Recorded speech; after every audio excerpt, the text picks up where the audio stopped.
Hello guys, welcome to our channel study with smartness. तो आज हम मध्य प्रदेश इतिहास के मोस्ट 25 ऑब्जेक्टिव को डिस्कशन करेंगे जो आने वाली आगामी सभी परीक्षाओं के लिए अति महत्वपूर्ण होंगे।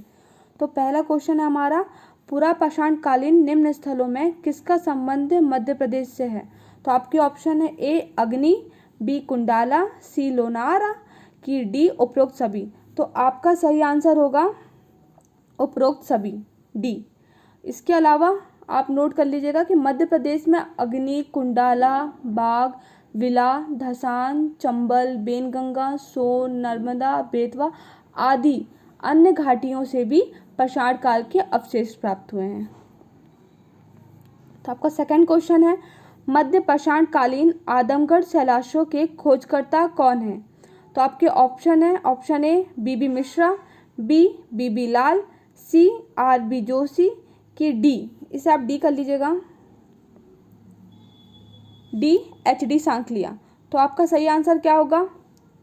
तो आपका सही आंसर है आर बी जोशी।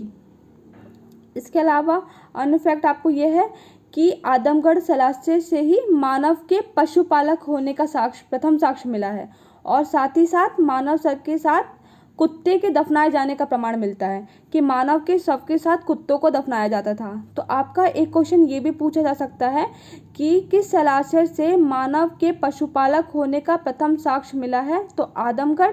या सेकंड क्वेश्चन आपसे ऐसे पूछा जा सकता है कि मानव शव के साथ कुत्ते के दफनाए जाने के प्रमाण कहाँ मिले हैं। तो ये भी हमारे कहाँ से मिले हैं, आदमगढ़ से। चलिए नेक्स्ट क्वेश्चन की ओर बढ़ते हैं।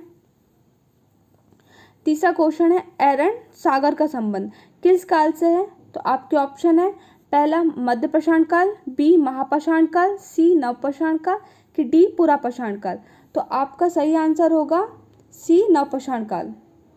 यहाँ से हमें एरन सागर का संबंध मिलता है। तो इसका आपको एक और फैक्ट याद रखिएगा कि 510 में जो भानुगुप्त का अभिलेख हमको एरन सागर से प्राप्त हुआ है, जिसमें हमको सती होने का प्रथम साक्ष्य मिलता है। अब आगे बढ़ते हैं और क्वेश्चन सी, मध्य प्रदेश के किस जिले में लोह युगीन संस्कृति के साक्ष्य प्राप्त हुए हैं। तो आपके ऑप्शन है, option A Jabalpur, B Balaghat, C Morena कि डी सागर। तो आपका सही आंसर है सी मुरैना। सी मुरैना आपका सही आंसर है। और आप इसमें फैक्ट याद रखिएगा कि मध्य प्रदेश के भिंड, मुरैना, ग्वालियर आदि जिलों से लोह युगीन संस्कृति 1000 ईसा पूर्व के साक्ष्य प्राप्त हुए हैं। ठीक है, आगे वाले क्वेश्चन में देखते हैं हम। क्वेश्चन नंबर 5, मध्य प्रदेश के किस जिले से महापाषाण स्मारक प्राप्त हुए हैं। ऑप्शन ए है आपका शिवनी, बी रीवा, सी ए और बी ऑप्शन दोनों या डी बालाघाट। तो आपका सही आंसर होगा ऑप्शन नंबर सी, ए और बी दोनों। ए और बी दोनों से आपको मध्य प्रदेश के महापाषाण स्मारक प्राप्त हुए हैं। आगे आप क्वेश्चन नंबर 6 देखते हैं, मध्य प्रदेश के किस जिले में मामा भांजे, आप याद रखिएगा बहुत इंपॉर्टेंट है, मामा भांजे शैलाशय स्थित है। तो मध्य प्रदेश के किस जिले में है। तो आपके ऑप्शन है सिंगरौली, ए, बी है मुरैना, सी है कटनी और डी है होशंगाबाद। तो आपका सही आंसर होगा होशंगाबाद। तो आप याद रखिएगा कि होशंगाबाद जिले के समीप पचमढ़ी के ग्राम पनार पानी में मामा भांजे शैलाशय स्थित है। ठीक है, आप याद रखिएगा इसको। इसका सही आंसर है डी। अब आगे देखते हैं क्वेश्चन नंबर 7, महाभारत में वर्णित कारुष देश का संबंध वर्तमान मध्य प्रदेश के किस जिले से है। तो आपके ऑप्शन है, option number A Satna, B है रीवा, सी है शहडोल और डी है मंडला। तो आपका सही आंसर होगा ऑप्शन बी, रीवा से।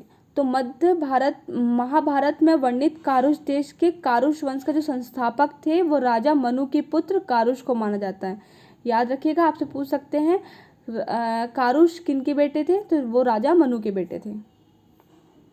आगे बढ़ते हैं क्वेश्चन नंबर 8 में, ताम्र पाषाण संस्कृति से संबंधित स्थल काय था, इसकी खोज किसने की थी।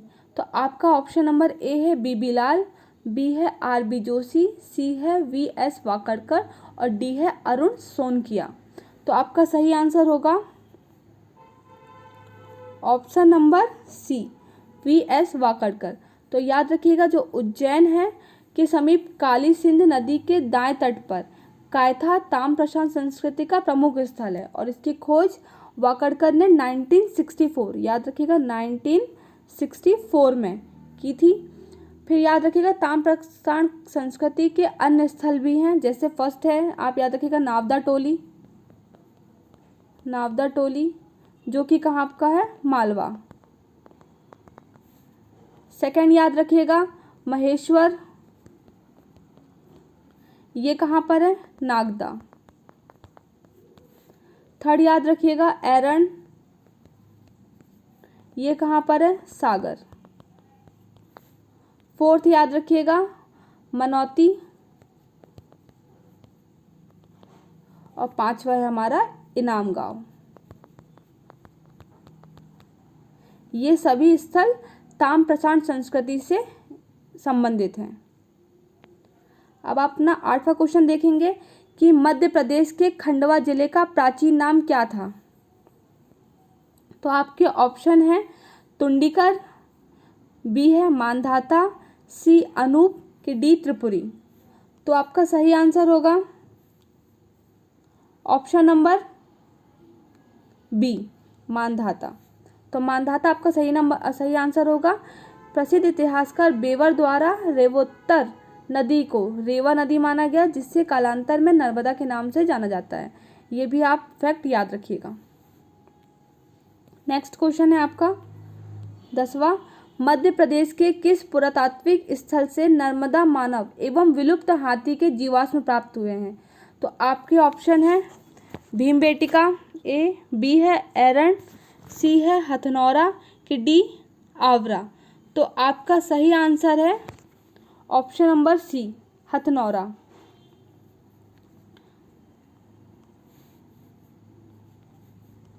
हथनौरा आपका सही आंसर है। तो याद रखिएगा कि वर्तमान सीहोर जिले के समीप हथनौरा नर्मदा मानव एवं विलुप्त हाथी के जीवाश्म प्राप्त हुए हैं। ठीक है, आगे बढ़ते हैं अपन क्वेश्चन नंबर 11 में। प्राचीन भारतीय इतिहास में मध्य प्रदेश में अवस्थित महाजनपद कितने थे। मतलब प्राचीन काल में हमारे मध्य प्रदेश में कितने महाजनपद स्थित थे। तो इसके ऑप्शन है option number A 2, option number B 1, option number C 4 के ऑप्शन नंबर डी 3। तो आपका सही आंसर होगा ऑप्शन नंबर ए 2। तो वो कौन कौन से हैं। फर्स्ट तो है हमारा उज्जैन, जिसको अवंती बोलते थे, और दूसरा है हमारा चेदी महाजनपद। तो आप ये दोनों महाजनपद याद रखिएगा। हम अब आगे बढ़ते हैं, अपना क्वेश्चन नंबर 12 देखते हैं कि मौर्यकालीन सांची के स्तूप का निर्माण किस शासक द्वारा कराया गया था।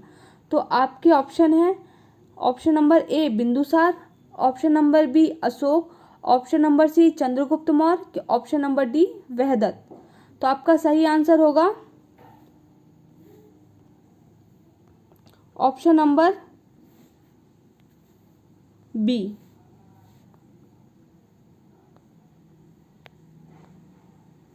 Option number B Ashoka. तो मौर्यकालीन सांची के स्तूप का निर्माण किस शासक द्वारा करवाया गया था। तो वो करवाया गया था अशोक के द्वारा।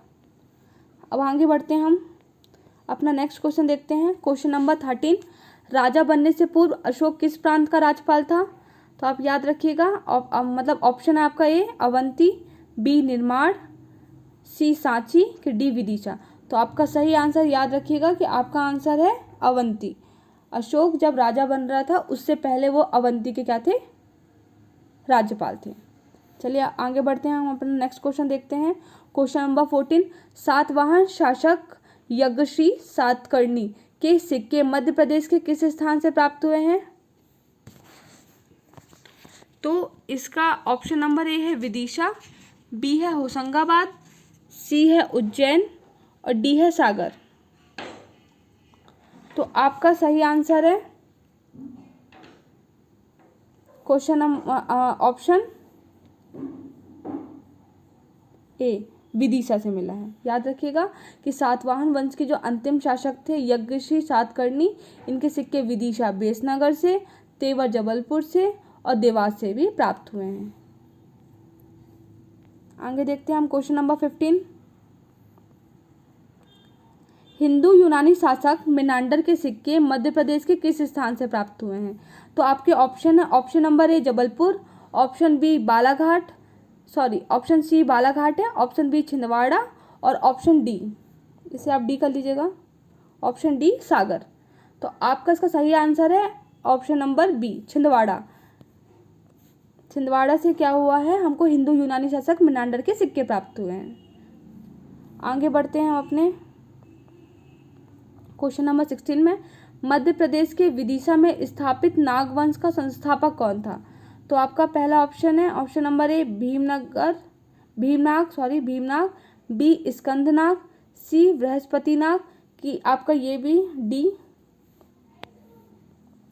डी वृषनाग। तो आपका सही आंसर क्या होगा? तो आपका इसका सही आंसर है वृषनाग। अब हम आगे बढ़ते हैं अपने नेक्स्ट क्वेश्चन में। Question number 17। अभीर वंश का संबंध मध्य प्रदेश के किस जिले से रहा है? तो आपके ऑप्शन है ए बुरहानपुर, बी बैतूल, सी झाबुआ, डी मंदसौर। तो आपका सही आंसर होगा ऑप्शन नंबर ए बुरहानपुर। तो आप इसके बारे में और कुछ फैक्ट सुन लीजिए कि अभीर वंश की स्थापना मध्य प्रदेश के खानदेश बुरहानपुर में सातवाहनों के सत्ता के अधीन हुई थी और अभीरों ने निमाड़ एवं मालवा को भी अपने अधिकार में लिया था। याद रखिएगा कि मालवा को और निमाड़ को भी अपने अधिकार में सातवाहनों ने लिया था। अब हमारा नेक्स्ट क्वेश्चन आगे बढ़ते हैं हम। Question number 18। मध्य प्रदेश के किस क्षेत्र पर मगवंश के शासकों का आधिपत्य था? तो आप याद रखिएगा कि ऑप्शन नंबर ए है बघेलखंड, बी बुंदेलखंड, सी मालवा, डी निमाड़। तो याद रखिएगा कि अभीरों ने मगवंश ने कहाँ पर शासन किया मध्य प्रदेश में? तो वो किया है हमारे बघेलखंड में। तो अन्य फैक्ट याद रखिएगा कि बघेलखंड क्षेत्र पर मगवंश के शासकों का आधिपत्य था। इस वंश का जो प्रथम शासक था वो थे भीमसेन। कौन थे? भीमसेन। आपसे पूछ भी सकता है मगवंश का संस्थापक कौन था, तो यह है भीमसेन। नेक्स्ट क्वेश्चन की ओर आगे बढ़ते हैं। Question number 19। मध्य प्रदेश के किस जिले में बौद्धि वंश के शासन के प्रमाण प्राप्त होते हैं? तो आपके ऑप्शन है ए मंडला, बी जबलपुर, सी बालाघाट, डी सीहोर। तो आपका सही आंसर है ऑप्शन बी जबलपुर। तो इसके अन्य फैक्ट सुन लीजिए कि दूसरी तीसरी शताब्दी में त्रिपुरी आधुनिक तेवर जो जबलपुर है वो क्षेत्र पर बौद्धि वंश के राजाओं की जानकारी मिलती है और त्रिपुरी उत्खनन से हमें राजवंश के 4 शासक श्री बौद्धि, वसु बौद्धि, चंद्र बौद्धि और शिव बौद्धि के नाम भी प्राप्त होते हैं। अब हम आगे बढ़ते हैं अपने नेक्स्ट क्वेश्चन में। Question number 20। वाकाटक राजवंश का संबंध मध्य प्रदेश के किस विभाग से था? तो आपके ऑप्शन है option A Vindhya Pradesh, B Bundelkhand, C Baghelkhand की डी पश्चिमी निमाड़। तो आपका सही आंसर होगा बी बुंदेलखंड। तो आप इसका अन्य फैक्ट याद रखिएगा कि वाकाटकों का जो मूल निवास स्थान था वो बुंदेलखंड था और पुराणों के अनुसार वाकाटक राजवंश के जो संस्थापक थे वो विंध्य शक्ति थे, जो विदिशा क्षेत्र के आसपास शासन था इनका। अब आप आगे बढ़ते हैं नेक्स्ट क्वेश्चन में। Question number 21। किस गुप्त वंश के शासक ने मध्य प्रदेश में अवस्थित एरन में स्मारक का निर्माण करवाया था? तो आपके ऑप्शन है समुद्रगुप्त, बी चंद्रगुप्त, सी श्रीगुप्त की डी घटोत्कच। तो आपका सही आंसर होगा सी श्रीगुप्त। श्रीगुप्त आपका सही आंसर है। और याद रखिएगा कि प्रसिद्ध इतिहासकार V.A. स्मिथ ने समुद्रगुप्त को भारत का नेपोलियन कहा था। आप हमेशा जानते होंगे कि भारत का नेपोलियन किसे बोलते हैं? भारत का नेपोलियन आप जानते हैं कि वो किसको बोला जाता है? समुद्रगुप्त को बोला जाता है। लेकिन कहा किसने था, कभी आपसे ये भी पूछा जा सकता है। तो वो हैं V.S. स्मिथ। अब हम आगे बढ़ते हैं अपने नेक्स्ट क्वेश्चन की ओर। क्वेश्चन नंबर 22, मध्य प्रदेश के धार जिले में अवस्थित बाघ गुफाओं की चित्रकारी का संबंध किस वंश से है? तो आपके ऑप्शन नंबर ए है मौर्य वंश, बी गुप्त वंश, सी औलिकर वंश की डी परिव्राजक वंश। तो आपका सही आंसर होगा ऑप्शन नंबर बी गुप्त वंश। इसके अन्य फैक्ट आप याद कर लीजिएगा कि मध्य प्रदेश के धार जिले में स्थित बाघ गुफाओं की जो खोज है वो 1818 में डेंजर फील्ड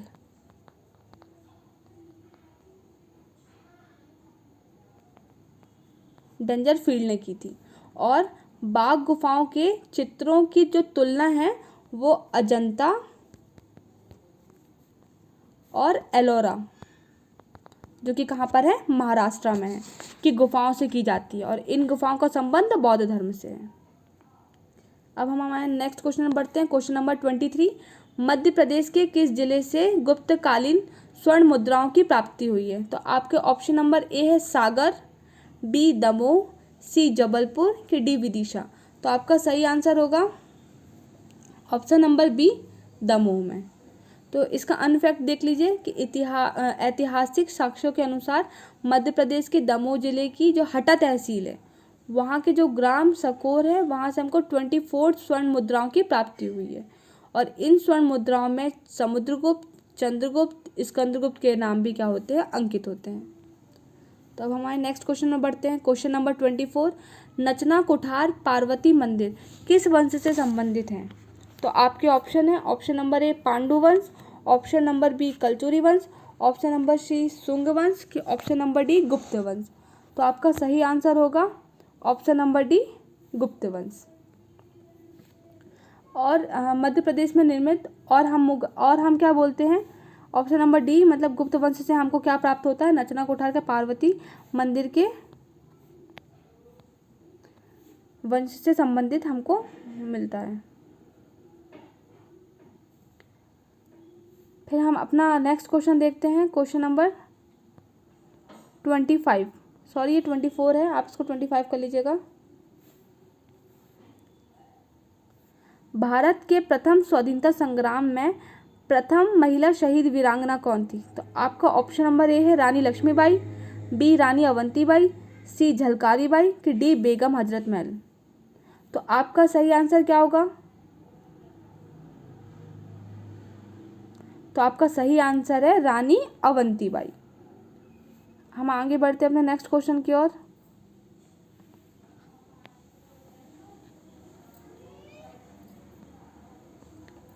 क्वेश्चन नंबर 26, वैसे एक क्वेश्चन ज़्यादा हो गया, अच्छी बात है, आप देख लीजिएगा कि तात्या टोपे को फांसी किस स्थान पर दी गई थी? तो आपके ऑप्शन ए है ग्वालियर, बी झांसी, सी शिवपुरी की डी आगरा।